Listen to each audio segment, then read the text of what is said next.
Hi, everybody. Welcome to the Land Use and Ethics Subcommittee hearing. Today, we're going to review 3 bills, HB 156, HB 71, and HB 141. HB 156, let's kick it off with Delegate Queen's bill on local governments and creating urban agricultural incentive zones. This is authorizing language, enabling a local government to establish working with a farmer or partner organization to designate an area as an urban ag zone. We do have an amendment on it to take out restricting sales and use tax to that area. So that is one amendment. We talked with the Ways and Means Committee about that. I'm going to turn it over to Kristen to see if she'd like to tell us more about the amendment or walk us through the bill. I mean, your characterization was a good overview. Amendment strikes the language that would have required the sales and use tax to go back to the local government in which zones are designated. It's enabling. There is no opposition. Essentially sets up a process for the local government to adopt a by local law, a process for establishing the agricultural incentive zones. Yep. This was a pretty early file bill. Again, it's just enabling Delegate Holmes. Yes. Can you tell me where the amendments are to be placed on the page? Which page? And oh, sure. We circulated the amendments earlier, but they are. Oh, did you? I'm so sorry. That's okay. No, it's totally fine. It's totally fine. We will strike. Let me see. Where is it? I closed out my amendment. It's let me see if I can just find it. So on page 5, there's a provision. Relating to sales and use tax revenue going into a local government fund. And I think there's another place. Okay, that's line 21. So on page 5. In page 5 and line 1 and 2. And then also on page 5, lines 20, lines 21. Oh, no, that's not it. Let me just get the amendment because I don't know why I closed that out. Madam Chair, I've got it right up if that would be helpful. Yeah, that'd be great. Sure. Page 5, deleting lines 1 through 4. Page 6, deleting lines 8 through 25. Oh, there it is on page 6. Yep. So yeah, so what it does is just eliminates the provisions that would allow the sales and use tax revenue distributed to the local government from going to that urban ag zone. Because, and the comptroller will also tell you this too, I think they put in a letter saying that the sales and use tax is statewide. So, and we talked with Delegate LUE from the Ways and Means Committee about this as well. So it would eliminate that provision, but the rest of the bill would stay for those 2 provisions. Move the amendment, Madam Chair. Thank you. Second. All those in favor of the amendment, signify by saying aye. Aye. Aye. Great. Is there a motion on the bill as amended? So moved. Great. We have a motion in the second. All those in favor of moving the bill favorable as amended, please signify by saying aye. Aye. Aye. Barry's telling someone on the phone he's saying aye. Great. Okay. Done. Next bill is Delegate Stewart's bill, manufactured homes. Do you want to tell us a little bit about, I know Delegate Stewart's been working on this bill. There was some opposition, but I don't think there is any more. And so do you want to tell us a little bit about the amendments to this bill, Delegate Stewart? Yeah, totally. Thank you, Madam Chair. And if Matt either wants to go into detail or if some of the advocates want to weigh in with more detail or from where they're coming from, I'd be fine with that too. But essentially what we've done with the amendments is simplify the bill in some respects, We've also reduced the notice period down to 60 days that community owners would have to give to residents. And just as a brief reminder, essentially what this bill is about is trying to provide residents of manufactured and mobile home communities with a little bit more heads up before the owners of the community, the landowners, sell the property to someone else. We're worried about situations where they could sell to someone who wants to change the use of the land, and that would involve people essentially being evicted from their homes. And it's because they own these manufactured homes or mobile homes, it's especially traumatic for them to have to relocate, because not only are there moving costs, but they may not be able to find a new lot to move into. And so that's essentially the sort of the crux of the bill. And in addition to reducing the notice period, we also reduced the penalty based on some of the oppositional testimony we heard at the hearing down to $10,000. And one thing the former opponents were also insistent about is that we clarify the language about homeowners associations, because one aspect of this bill is providing a pathway, a narrow pathway, but a pathway for homeowners associations to put in an offer on the community, and the community owner would have to consider the offer. I mean, essentially just read the offer, no obligation to accept it. And so we worked with some of the advocates to clean up that language and to clarify that a homeowners association would have to represent at least 51% of actual homeowners, not renters or lessees, and also be clear that it's sort of one household, one vote. Just because you have 3 people on a lease doesn't mean you get 3 votes. So we cleaned up some of those language, and there are a couple other technical amendments, but that's basically it. And if either Matt or Camille want to go into more detail, or if I in some way mess that up, then they're happy. I happily defer to them, Madam Chair, if you allow. Certainly. Delegate Weibel, do you want to let Matt speak first, or do you want to ask a question of Delegate Stewart? Or no, he can go first. Okay, go ahead, Matt. Is there anything you want to add?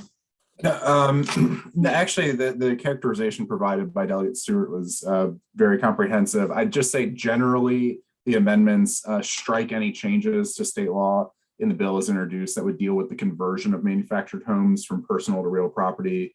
And then, as noted, substantially modify the changes related to this sale of manufactured real property and what effectively is a right of first offer situation that's being created.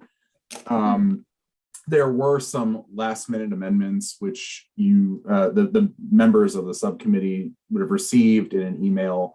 And I'll just walk you through where those changes would occur in the language that I had sent out previously.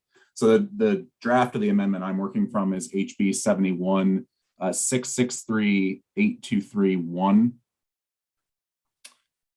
And then would it be helpful for me to share my screen and pull that up? Would people like that? Okay, hold on one second. Okay. Oh, I can't share my screen. Danny, can you let me share my screen? Yes. Thanks. Can I ask a question of committee counsel? Hi, Camille Fesh, representing Horizon. Wanted to know if this included the amendments sent over this morning. Thanks, Camille. No, it does not. I'm about to go. Not what we're talking through right now is what he's explaining that to us. Thanks. Okay. 1 second, and I'll share my screen. Okay, can you all see that? Good. So the first change would be on page 7 in line 19. And this is actually adding back in an earlier amendment that had been in the bill, just stating that the homeowners association or homeowners organization would have to be comprised of at least 51% of the homeowners in the community. The next proposed change would be on page 9 in line 4, and would add that the notice to be sent would be sent by registered or certified mail and includes certain elements. You'll notice that subsection B had, this looks to be an earlier version of the amendment that what I had sent over. So maybe perhaps it would be best if I. Sorry, do you want to share your screen with what you're looking at? Okay. I will set that up right now. Okay. Is that good? Can everybody see my screen now? Not yet. There. There Should we be go. sharing now. Okay. Great. All right, so the next would be in page 9. Okay, and it would add in language, as I mentioned, that the notice would have to be sent by registered or certified mail and include certain elements. The elements would be in line with this stricken language from B1 about the price and material terms and conditions of the offer the community owner intends to accept for the sale. So we're unstriking some of that language. Yes, yes. And Delegate as you notice- Terraza, do you have a question about this specifically, or do you want to wait till we get through the bill? Hold on. I'm so sorry. Right. I just saw you put your hand up, so I wanted to see. Well, I if you had it have- up from before, but I'm confused by which part we're unstriking.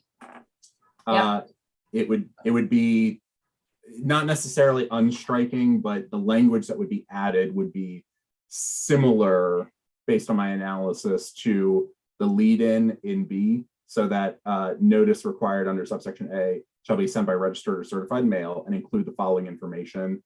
And then you'd be adding provisions related to price, material terms, and pardon. So, for one Just to second. clarify, I'm sorry.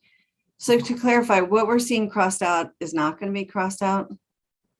A portion of what you're seeing crossed out here will be coming back into the bill. You know what, actually, maybe another option would be to just show you the email that I had received earlier this morning. So in effect, what you'd see is language like this that's highlighted here. That's helpful. So where it was just struck out, instead of that language that was struck out would stay struck out, but we would put this language in. And it's bringing back in some of the ideas that were stricken. Right. Right. And then the next change would be on page 9 in lines 26 through 28. So just a little bit further down the page, adding back in this substantially similar to the terms included in the sales notice provided, this language back here that's stricken. This would come back in full sale. Can I ask a question on that last amendment? Mm-hmm.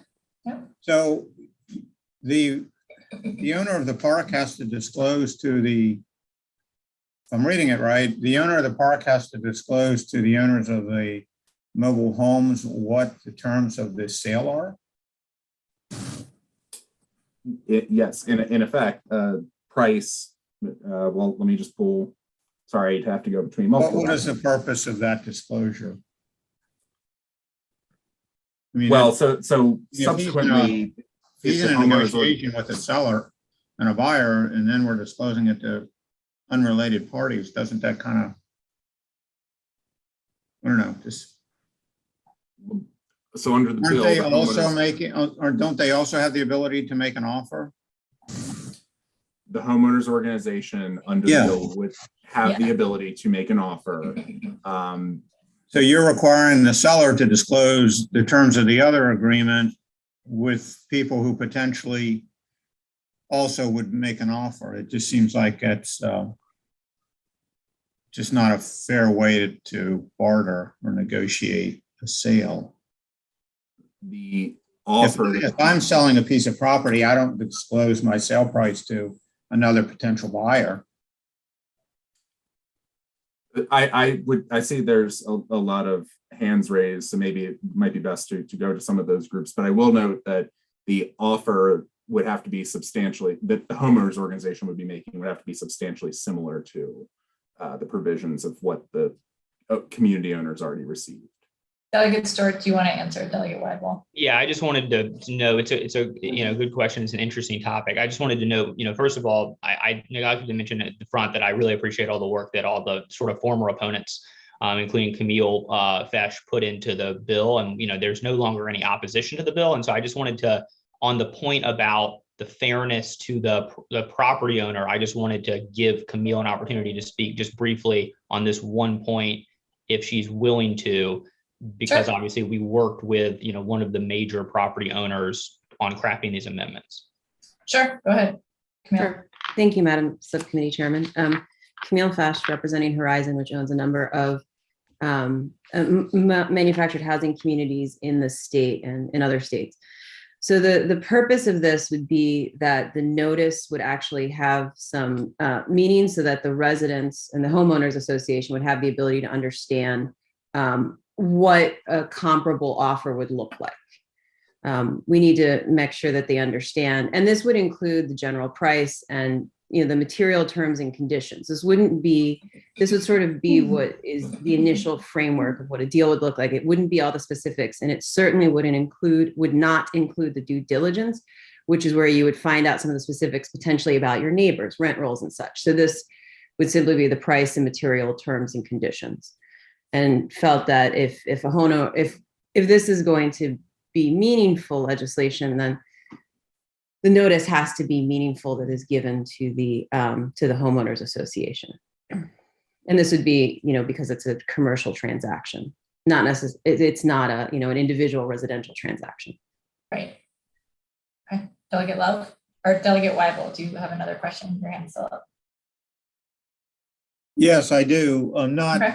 Not on this amendment. Do you want to go through amendments first? My question was in regards to the definition of a manufactured housing community. Oh, that's fine. Delegate Stewart, do you want to talk about that? Madam Chair, before we leave that, can I just? Sure. Yeah, Thank go you. for it. When we're talking about price here, would a correct analogy be if I'm selling my house, I list the listing price, but I am not about to tell a potential buyer my negotiations and my exact price with someone else? Is that the correct analogy? I would say that's pretty on point. Yeah. Okay, thank you.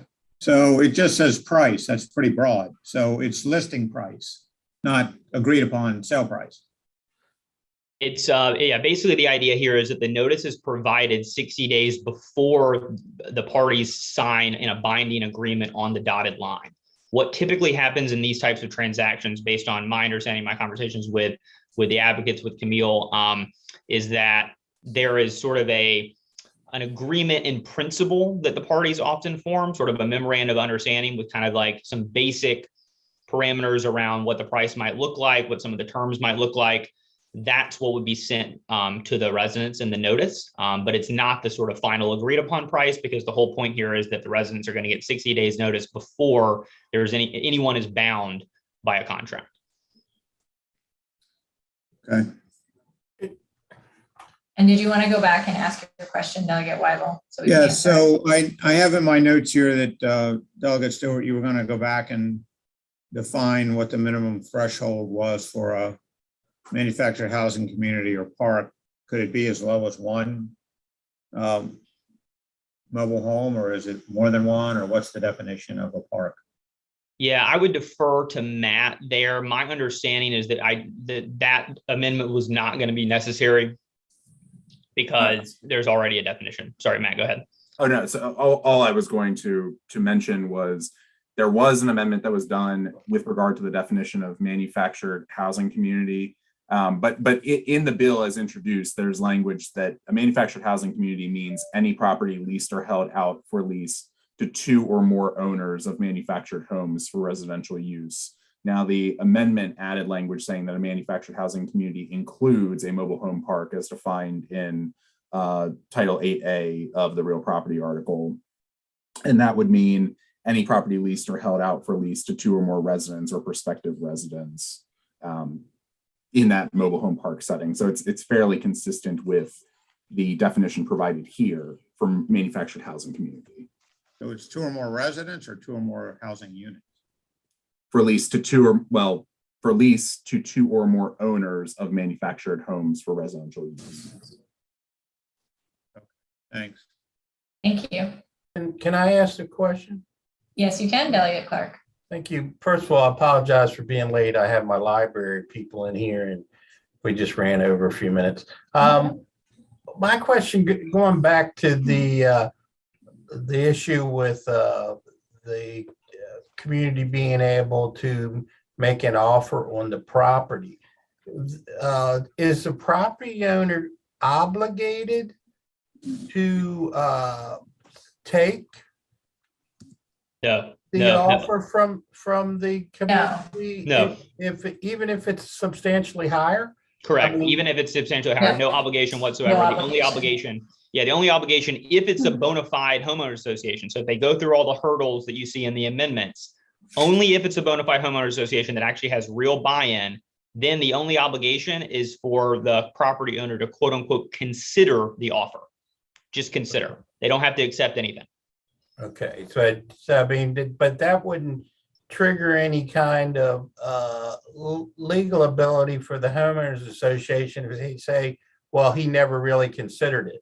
No, He not at all. submitted it, but he never considered it. I mean, the lawyers, that wouldn't give you an opening to try to go to court if it was, say the offer was substantially more.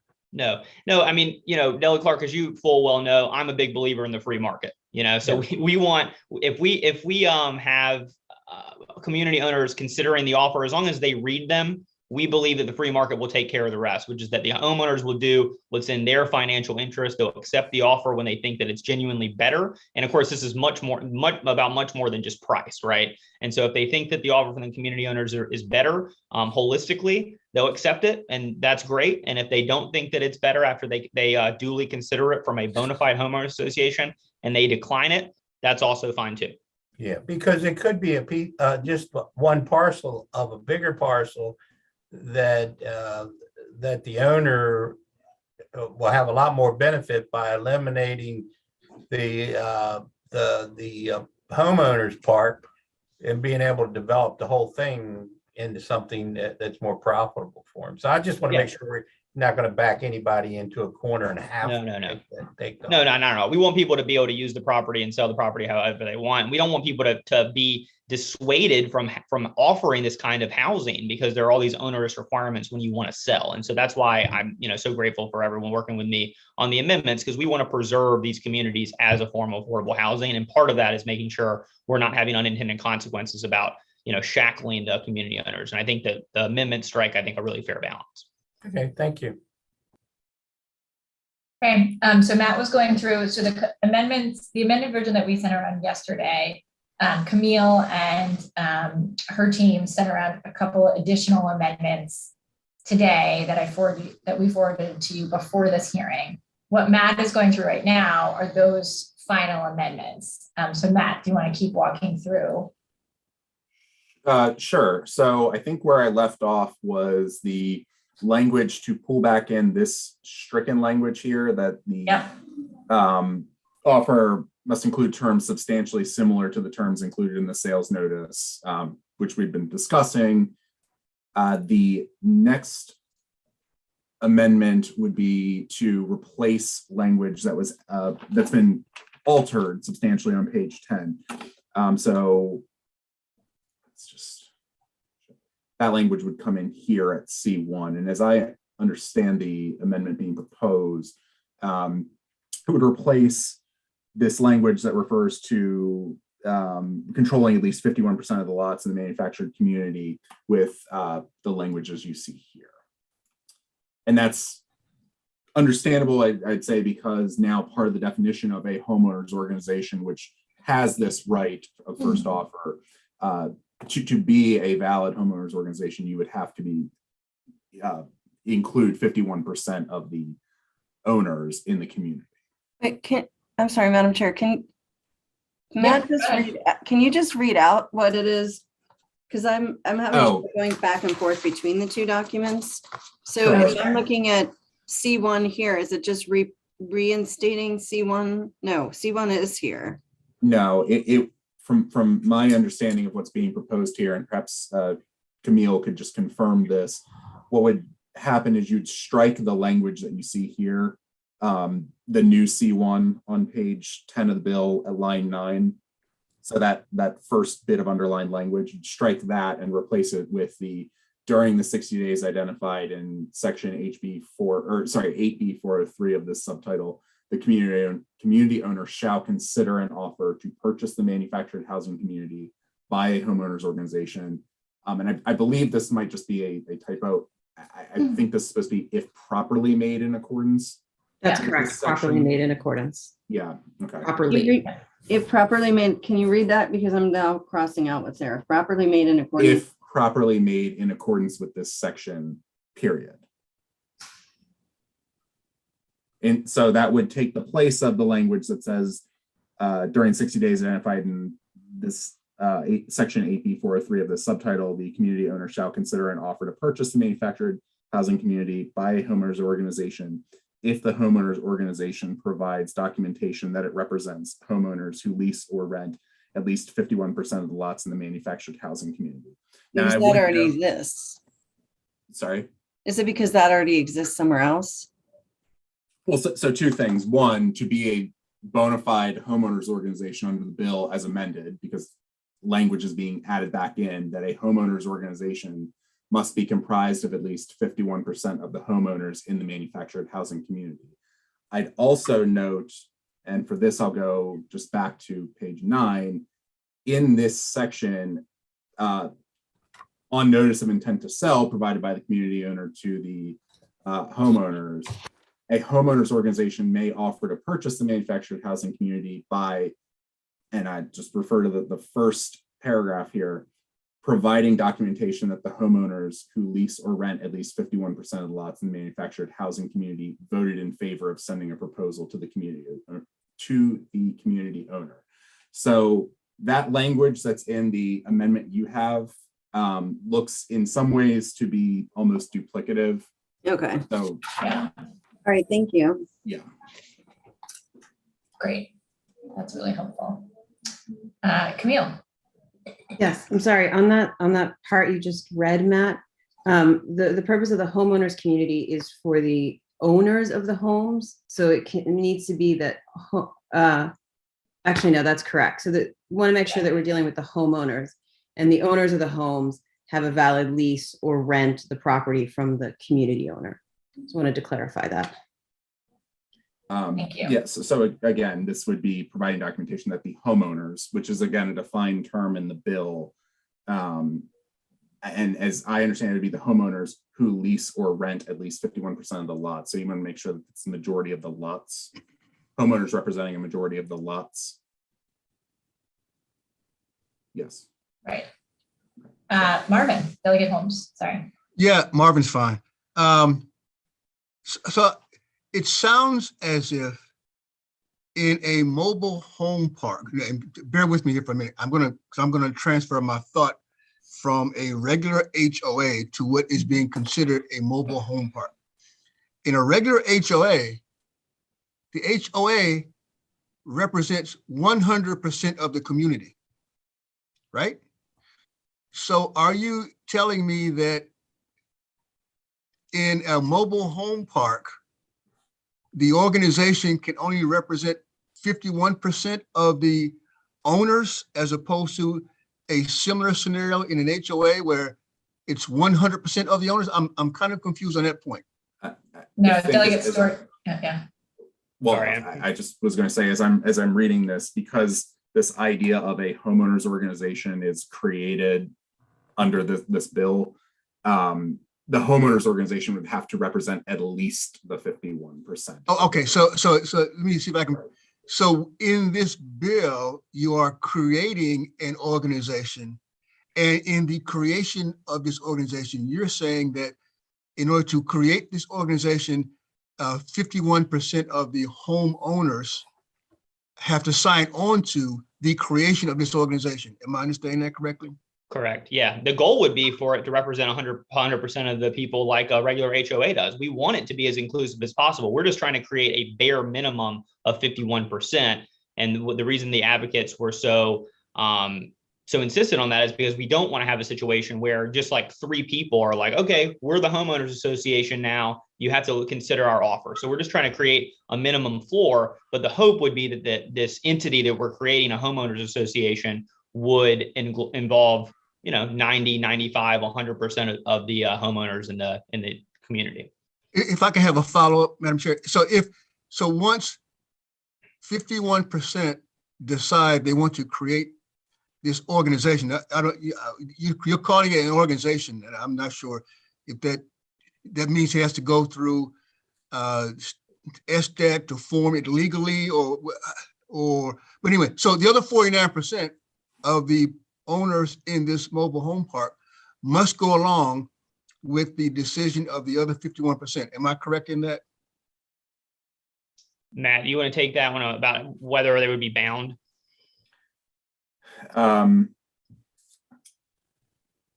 No, so I'm just going back to the definition of homeowners organization as used in the bill. It would be an organization that would represent the interests of the homeowners in the manufactured community and would be open to all owners or homeowners in the manufactured community. That doesn't sound to me, and it's just a question, I don't know. It doesn't, being open doesn't sound to me like the other 49% or even the 51% are being mandated to be a part of the organization. No, and I don't think, and they couldn't be bound. So, you wouldn't have a situation where the homeowner association would say, well, here's our offer. And by the way, the 49 people that didn't join, that are not interested in buying it, they have to buy it now. They wouldn't be bound. So the only people that would be bound by the offer are the people who have actually joined the homeowners association, whichever percentage that is above 51. Okay, thank you. Delegate Teresa. Okay, thank you, Madam Chair. I think what I'm a little confused about this is we're calling it a homeowners association, but I have two concerns, but we're calling it a homeowners association, but the homeowners association itself, as homeowners associations go, should really include everyone, but this offering group is what you're trying to say should include at least 51% of these folks. Yeah, the offering group. Yeah. So in a way, it's like should be a homeowners offering group, because it's a little odd to call it a homeowners or association or homeowners organization, because it's kind of something we already think about as representing everybody. I understand what you're saying. And so That's maybe terminology. So the in some ways- terminology could be confusing. Yeah, so it might be that we need a different terminology for that, but I'm also kind of confused by why we're only using owners in the community rather than renters in the community. And I'm also like, in related to that, I'm wondering, and I could be wrong, I have some experience with mobile home or manufactured home communities, but not extensive. But I thought a lot of times the owner of the community owned a lot of the lots. And so my wonder is if you're now going to get to 51%, you'll never get to 51% because now the owner itself. No. So the issue here, it's a little complicated, right? So the homeowners own the home, but they lease the land. So in some sense, every member of the community we're talking about is both a homeowner and a renter. They're renting the land under the home, but they own the home. No. I completely understand how, and I apologize. I happen to have worked a lot on this issue. I should have said that. I understand that piece that they own, but in other words, the home itself. So I understand that the landowner owns the land and then there's a homeowner. But I thought that in a lot of these communities, the landowner owned many of the homes as well and rented them. I think that's probably the case, but we're just talking about situations where there are homeowners that are not the community association. Right. So what I'm worried about is, let's say the landowner owns like 50% of the homes and rents them out, and the other 50% are owned by whoever's living in them.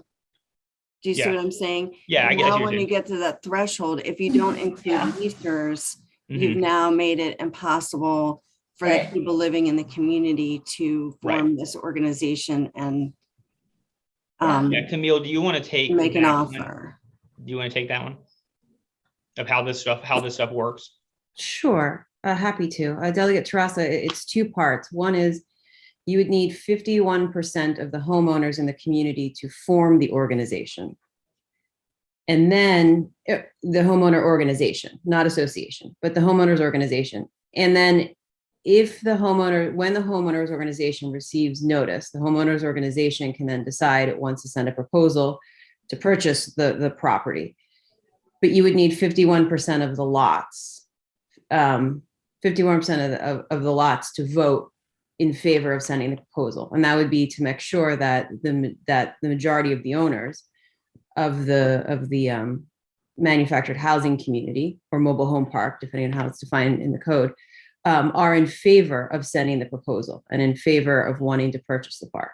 Right, but my point was, and maybe I'm imagining a scenario that doesn't exist, but I thought in my working on this from a tax issue that came up in the county, like a tax bill that we did, that some of the homes themselves were owned by, in some communities, the landowner themselves owned, like I'm thinking of a particular community in my district where the landowner also owns like a good portion of the homes. So what I'm worried about is that it would be very difficult if you didn't include renters to ever get to 50%, because the landowner might not want to be part of that because they're trying to sell their property.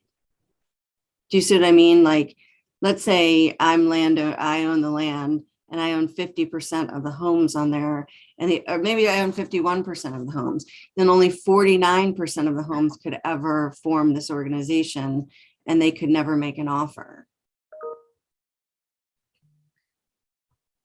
And then Delegate Terrassa, I see what you're saying. I think each manufactured housing community is different. I do know in some cases the community owners own some of the homes on the property. A lot of times they don't, and those are individual owners that then rent the land from the community owner. The issue with having renters involved is you could end up in a situation where renters are then binding homeowners to agree to purchase a piece of property that the homeowners may not be interested in purchasing. And then the renters could subsequently leave much easier than the owners can. So I think the purpose here is to protect the owners of the homes, because they're the ones that have the home, and that we know that home is difficult to move, and giving those homeowners the opportunity to purchase the land underneath their homes. So Delegate, I'm gonna, and I see Delegate Clark has a hand up. It's 12:40, and I want to make sure we have a chance to walk through HB 141. So I'm going to hold this bill and give you all the opportunity to talk to Delegate Stewart and Camille over the next week, and then we'll bring this back to the subcommittee next week. Does that work for everybody? Yeah, can I just throw one quick Sure. more thing into this? I think that the option of the homeowners association purchasing the property is very problematic, because I would think that the whole theory of the bill would be to preserve the current rent structure for the mobile homeowners, so that if a new company comes in, they want to raise the rates, which causes these folks the biggest problem. If the homeowners association buys the property, they have to go out and borrow the money. So they may have to raise the rates on their self to be able to pay the debt service on the piece of property, which doesn't do them any good either way. Some way they're going to pay more. And I think it's kind of problematic with some of this stuff. I mean, but yeah, I look forward to talking about it again. And Okay. I think these are all really important questions, and they're good ones. Delegate Stewart has done a lot of work on this bill, and Camille, I thank you for joining us today, because I think this was a really helpful work session, and raised some important questions about how to make sure that this bill works and passes in the best form that works for the most people. So let's hold it for the week. And Jen, we're gonna move on. Okay, I was just gonna say I feel more comfortable now, but I'm okay voting. But if you're gonna hold it, that's fine too. We're gonna hold it just to make sure, and we'll vote on it, and we'll hopefully be able to move it out next week. It's early, right? It's only February 17th, so we have time. So HB 141, Patrick is our committee counsel covering HB 141. So we've had all three of our committee counsel helping us today. Thank you all. HB 141 is Delegate Root's transportation equity bill. It creates an equity commission and creates some new practices to help guide deal with some of the impacts of transit service changes. Today, we also have, I see Kate Sylvester from MTA, Nora from MDOT, and Melissa from MDOT as well. This morning, we sent you a letter that MDOT sent us clarifying some of the amendments that they've been working with Delegate Roos on. Patrick, would you like to walk through the bill? Do you want to share your screen, or do you want me to share my screen, or what would you like to do? If you could share the screen, that would be helpful. Okay, yeah, let me find it. Hold on. Does everybody have a copy of the reprint we sent out the other day? Everybody should have a copy of the reprint. At least it was emailed. And do you want me to go through the amendments? Yeah, I think we should just walk through the amendments. Okay, fair Just enough. because it's, I mean, yeah, but I think it's helpful to either walk through the reprint or walk through the amendments. Okay. Well, the amendments start on page 3 of 15, which delays until 2024, when the Attainment Report Advisory Committee must begin consulting with the Commission on Transportation Equity. Also on that page, we MDOT's required to evaluate indicators with respect to the disabled to the extent they have data available. Then we move on to page 5 of 15. Again, same thing with the data with respect to the disabled. So people with disabilities, this change is that to the extent the data is available, that's what he's saying. Correct. Yep. And then we get to page 8 and 9, and the membership of the Commission on Transportation Equity is altered fairly significantly. The members appointed by the governor, the president, and the speaker are taken off of the commission. And then we add some stakeholders and sort of, what's the word, get less specific as to who some of the members are. So instead of CASA, it's a nonprofit organization that represents works with immigrants. Instead of Baltimore Transit Equity Coalition, I'm going to look that up too later. Organization devoted to transit advocacy. Instead of Johns Hopkins Bloomberg, a nonprofit organization representing institution of higher education that's focused on public health. And then representative of nonprofit devoted to workforce issues. Also one representing the interests of seniors and representing, one member who has a disability and is a transit user. So those are that's the change in the membership of the commission. And then we have maybe the MDOT would want to expound on this a little bit more, but my understanding is that we are limiting the advice and then the analyses that are needed to be done to capital expansion projects in the construction program of the CTP, which to my mind's eye is talking about big projects. And Delegate Roos telling, that we don't need an analysis or advice on buying a bus. That's not what we're talking about here. We're talking about bigger projects, red line. Although she wants me to emphasize this is not a Baltimore bill, it's statewide. Applies to quarter cities, Purple Line, and all the big projects. So it in that way is limiting and helping out with the fiscal note to a degree to projects that are capital expansions in the CTP, in the construction program of the CTP. And that's both for advising the administration and for a required analysis. When a required analysis is a transportation equity analysis required, excuse me.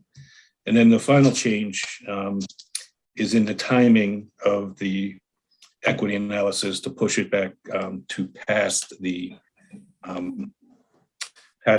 public hearing, so that you don't have the transportation equity analysis, a public hearing. You can incorporate the comments instead of having to come back and do another public hearing. It's another fiscal note savings to a degree, and quite frankly, it just makes sense. Great, thank you. Melissa or Nora, do you want to talk at all about the changes that you recommended? Sure. So I think actually it might be better for our subject matter expert, Kate Sylvester, who is our deputy, Sure. to talk about them just because she knows very intricately this process. So Sure. Kate, however you'd like to do this. Sure. Thanks, Nora. Thanks, Delegate Learman. So I think that was a good overview for us. The data availability for people with disabilities is a challenging issue for us. So having that flexibility for, to the extent data is available, we can incorporate that was one of the amendments we recommended. The service equity analysis piece, as was said, just the timing of that, waiting till we get through the public comment period and the public hearing, and we can incorporate those into any changes that are made. And then we follow up with the service equity analysis that incorporates all of that and finalize it and share it on the website. Prevents a bunch of rework.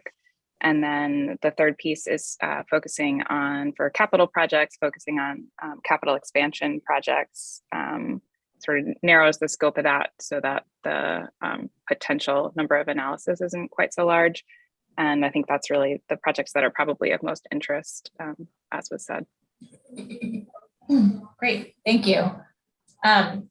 Do folks have questions about this that MDOT or MTA could answer while we have them here?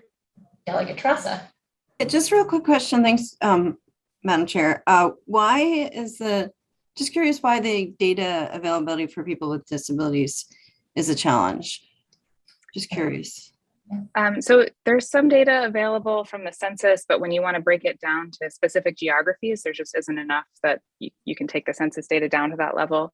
We have not asked that in previous origin destination surveys, and I think we will do that going forward, but we won't have that data available for another year or two. And we also have challenges where sometimes people don't want to self-report those things, so we may not get good enough quality data.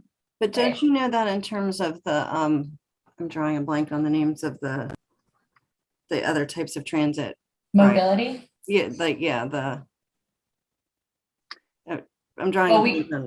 So there are some people with disabilities who use mobility and some people who use mobility services and normal MTA services, and then some people who use only, who use the regular bus services because they can. But they still might have a disability. They might even qualify for mobility, but because of the challenges of mobility, use the regular MTA service. I don't know. Kate, do you have anything else?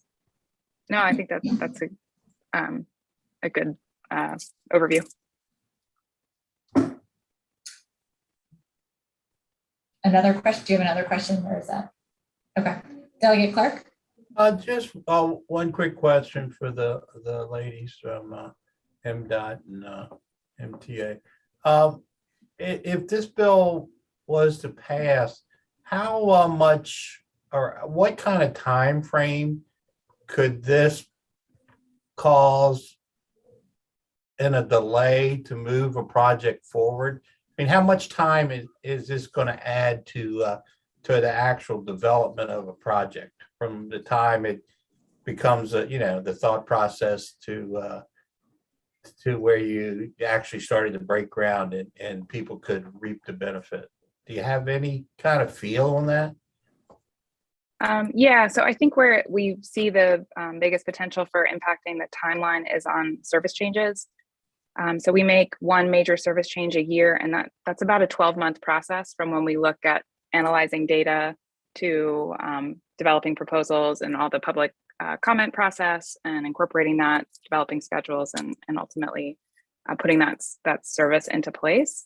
So with some of the additional analysis, there's cost benefit analysis on a couple of different perspectives required in the bill, and some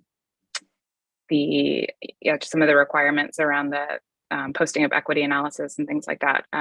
We do think that it would probably add about 3 months to that time frame. So we would just start that process that much sooner, and it would extend the time frame required for us to be able to have that new service in place for the start of school is where we line up our fall service change. Okay, thank you. Delegate Holmes. Yes, thank you. I'm looking at the letter from MDOT, and on page 2, it's still, I'm talking, my fiscal note is my concern. Yes. On page 2, it still says that even with the proposed amendments will reduce the expected fiscal impact from an additional 7.5 million to an additional 3.9 million over the next 5 years. So are they saying there's still going to be 3.9 million over the next 5 years? Is that what they're telling us? Yes, I can answer that. That's our estimate. And that's really additional staff time and consultant time to complete the analyses required in the bill and support the Commission on Transportation Equity. Okay, thank you.